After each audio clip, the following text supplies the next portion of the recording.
The Arizona Cardinals beat the Dallas Cowboys 27-17 on Monday night in one of the most confusing games of the year, and one of the games that adds weird questions moving forward for both teams, all their fan bases, everyone. So, yeah, join us today as we go through this insanely muddy water and have no idea what to expect moving forward. Michael, you ready to do this? Painfully, agonizingly, yes. I'm ready. Let's jump Yeah, into it. mine's less painful now, but I sense it coming. So, yeah, this is We Are the Game. I'm Luke. That's Michael, and we're gonna get into this game and talk about some of the stuff that happened. We're gonna allude to some implications moving forward, but that's a several-hour conversation that probably has no actual end. So, yeah, there will be weird questions asked, and we don't know how to answer them. That's the short version. So, but just for this game, why don't you give me your perspective on like some of the what went wrong and some of the what went right for this game from Dallas' perspective? Well, where to begin? I mean, for Dallas, it's funny, right? When you look at a lot of the stat line for this game, I mean, we almost had the exact same number of yardage between both teams. There's a lot of similarities as you look through it. The difference places are really places I would think of as like composure, that kind of stuff. Like we had more penalties. Y'all converted more on third down, fourth down. Well, y'all had less fourth downs that you had to try. So it's kind of seems like in many ways that's where the real difference ended up being is you forced fumbles and interception. So I mean, it turnovers. It's all the little things. It's all the things we talk about every week, right? That all the Cardinals, I think, did a great job of making sure that they weren't the ones on the wrong end of that. There were things that looked at times like they were going pretty well for Dallas. I mean, even in the third quarter, I never felt like, hey, this is so far out of hand that we can't put something back together. It just seemed like every time we got going, y'all did a great job of stopping whatever that was, which was pretty impressive. Pretty impressive. So for me, I think the real maybe surprise of the game was on both sides. Neither one of these teams are particularly known as heavy pass rush teams per se. Josh Sweat has been every bit as good, I think, for y'all as he ever was for the Eagles before and all that. He's been a gem. He was definitely felt. Calais Campbell, who never ages, huge factor. And then on the Cowboys, I will admit that I was much happier with the approach that we were using on defense from a pressure standpoint. We did get 5 sacks, and it was kind of coming from everywhere. It was not just, well, we had Micah Parsons or we had something like that where it's just over and over the same guy. It was well designed blitzes that were coming from everywhere. So yeah, I think that's kind of what I felt like was the big intrigue of the game to me was the effectiveness of our defense and your defense against the opposing offensive lines. Yeah, what were your main takeaways from that? Yeah, similar. Our defense has played well at times, but we've always given it up in the fourth quarter, and we didn't somehow. Frequently in some of our past games, we were up 27-3 on the Panthers, and then we kept just allowing them to come back. And you keep hoping as you're watching those drives while we're up big. You're like, all right, guys, just somebody make a play to knock this dead. A sack, a big batted pass, an interception, a fumble, at anything, and we just haven't been doing it. Last night we were able to do some of those things, and look at that, it worked out really well. We were able to get up and stay up. But that, our defense really was the big performance of the night. I know all the focus right now is on Jacoby Brissett and Kyler Murray and that whole debate, but our defense holding you to effectively 10 points on offense. Obviously, 7 got scored on that weird on the blocked punt, and great job on your special teams.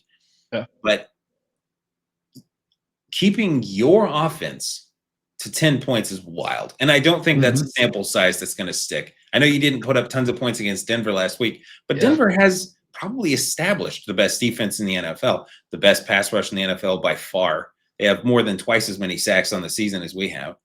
So it's not that weird that they'd have been able, I thought going into that game, as we talked about, that you'd be able to score more points against Denver, but not being able to is like, okay, that's explainable. Sure. This one is strange. And yes, we had the return of Garrett Williams. We had the emergence first game, what have you, of Walter Nolan, who played far, Mhm. far better than I thought he would in his first game. And just overall, things seem to work. But our defense being able to play that well is what's shocking to me. Our offense putting up 27 points is not that weird against your defense that really hasn't played well all year. I mean, we put up 24, I think, or 23 or 24 against the Packers, and I think 27 against the something like that against the Colts. So we're putting up 20, 25 points, kind of like clockwork, and that's great, wonderful. We have a big problem on the other side of that, which is our pass protection has gone from not amazing to a problem.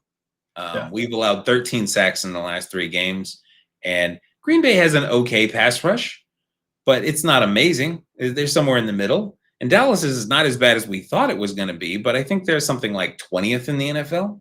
Yeah. And then the Colts, they were like the 30th ranked pass rush with their top 5 corners out. So how are these teams getting this pass rush? We have an offensive line problem. And not to skip ahead to the end, but next week we play against Seattle. They do not have a pass rush problem or deficiency. There's some concern there. But for me, I got to pat our defense on the back as hard as I possibly can. But yeah, moving on. It'll be interesting to see moving forward.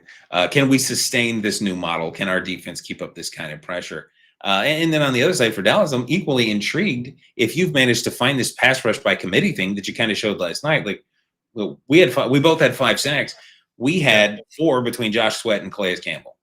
No one on your team had more than 1. It was just a pure committee, creative blitzes, looking at good matchups and things like that. It'll be interesting to see if you can do that some more moving forward. I think you go into your bye week now, and then you play the Raiders on the other side of it. They're certainly a team you could get some sacks against. So it'll be a good chance for maybe young players like Ezeraku to come and really make a name for themselves. So yeah, I agree with you on that. And it was good to see him pick up a sack last night. Like, you could see his athleticism in what he was doing last night. So it's exciting. Like, it's exciting to see like what he may become or how he may fit into that defense overall.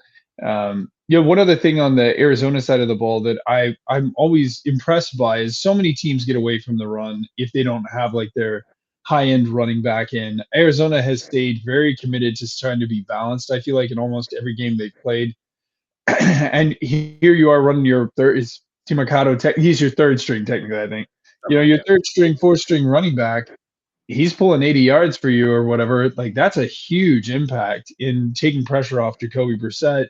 And he did a really good job of just kind of finding like these gash kind of holes to run through to get 8-10 yards on a number of plays. It was huge impact. I think keeping the Cardinals in the game.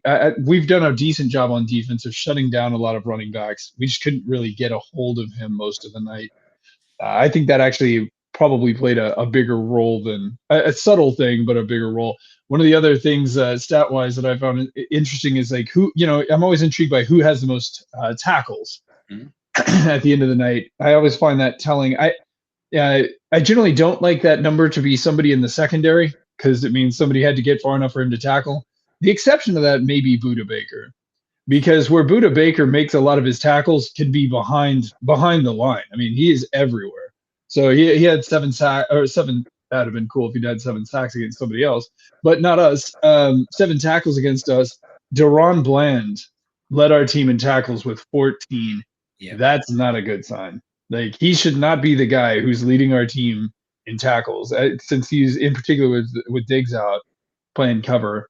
But at the same time, like, one of the guys that was impactful for us was Javen Clowney. I felt like in the first half in particular, he looked like his younger self. He was a real force on the line.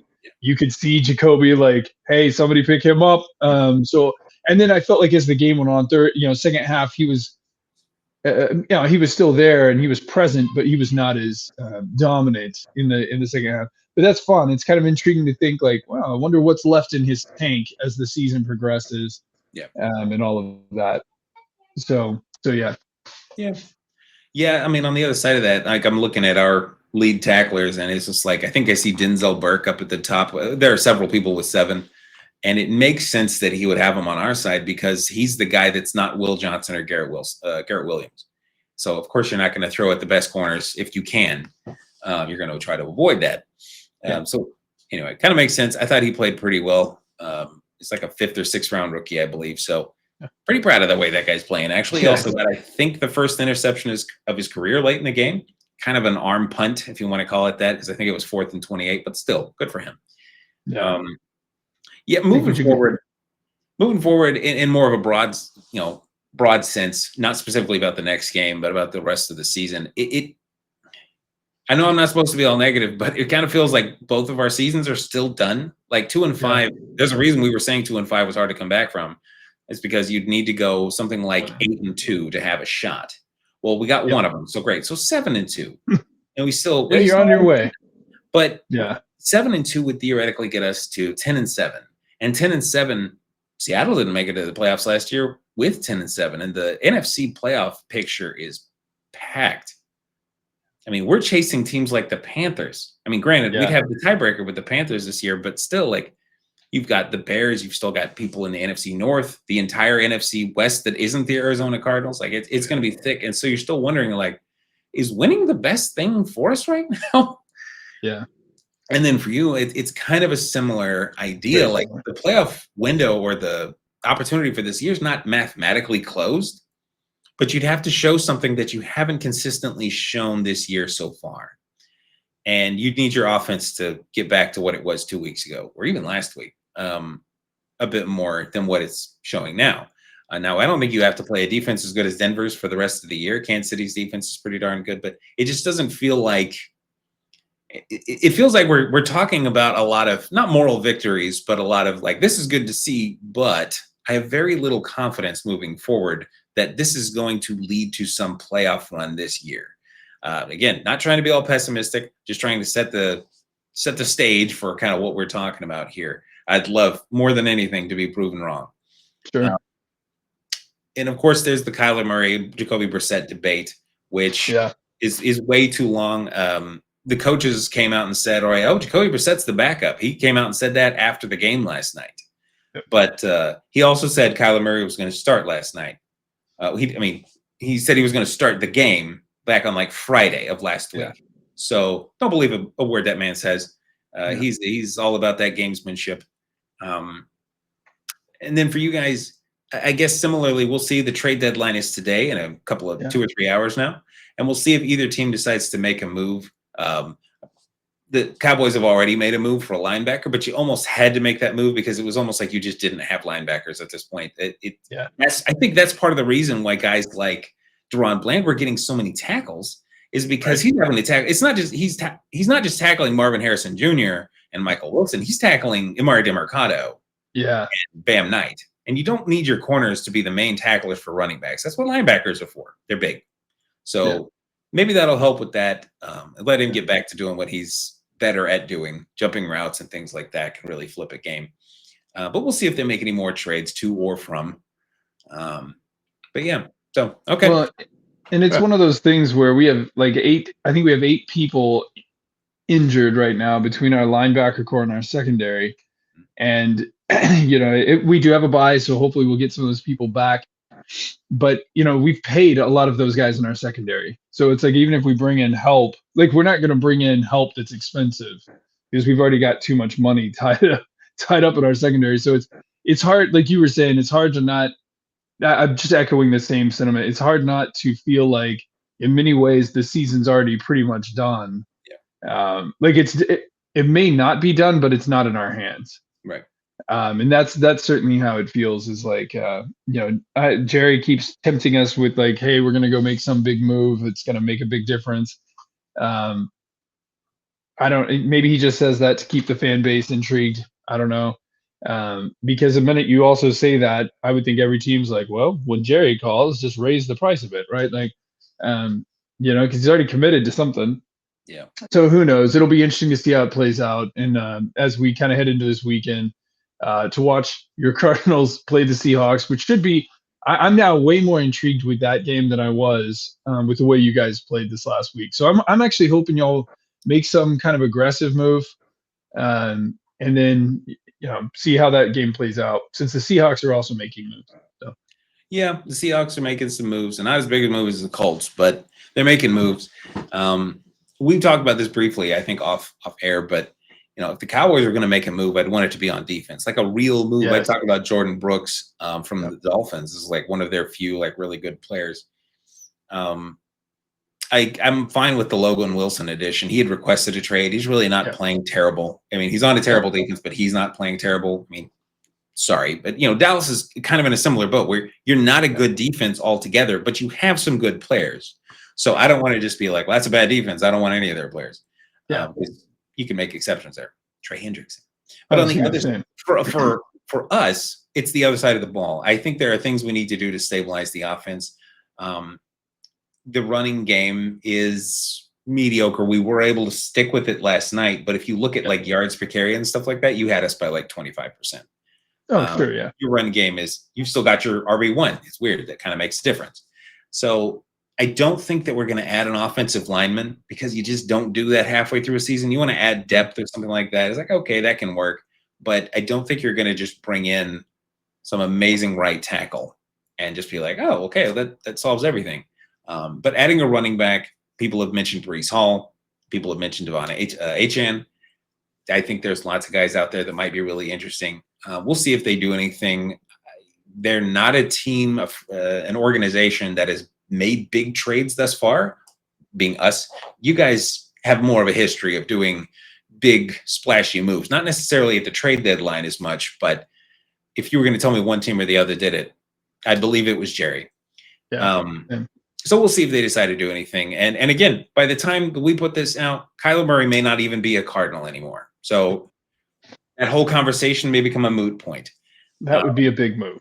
That would be one heck of a move. So we'll see what they do. But yeah, we'll talk about more Cardinals playing against the Seahawks later this week. We'll talk about some of the Cowboys stuff going into their bye and some of the things they can hope to get on the other side of it, get healthy, get right, and then maybe go into that Raiders game the following week, kind of resetting their brains a little bit.